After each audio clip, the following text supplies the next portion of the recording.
Let's bring in New Jersey Congressman Jeff Van Drew. He is a member of the House Judiciary Committee. Congressman, good morning. Good morning. So what do you make of all of this? I mean, obviously, there was, I guess, well, I didn't have a lot of hope, but there was some hope that Mayorkas and Blinken's meeting with the president of Mexico earlier this week was going to affect some change, maybe some policy directives. It doesn't seem like that happened. Cheryl, you're a positive person and you do have hope, and many Americans are. I had no hope because I know, let's really get down to the brass tacks.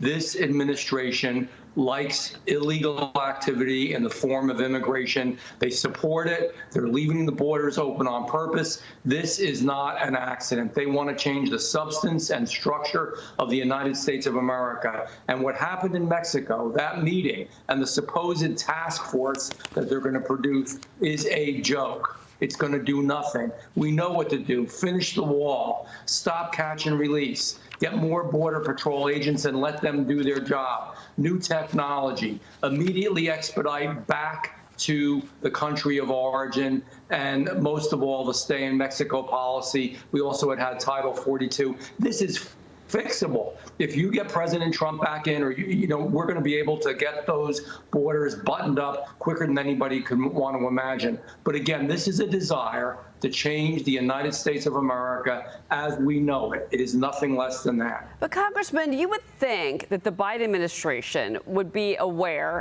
and I believe there's been some reporting that they are, that immigration does matter to voters. And we are coming up on an election year, 2024. This is a presidential election, and several other seats are going to be up, Senate, House, etc.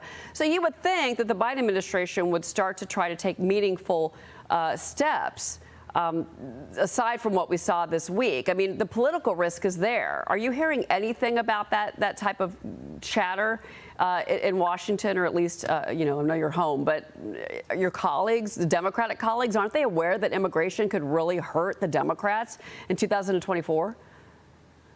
Some colleagues are, and there are still, and remember, 5 years ago, I was a Democrat, so I know the makeup of that group, but it's changing radically. These aren't the Democrats that we used to know, and there are a few people speaking out like Henry Cuellar and others, but the bottom line is the Biden administration is in a real catch-22.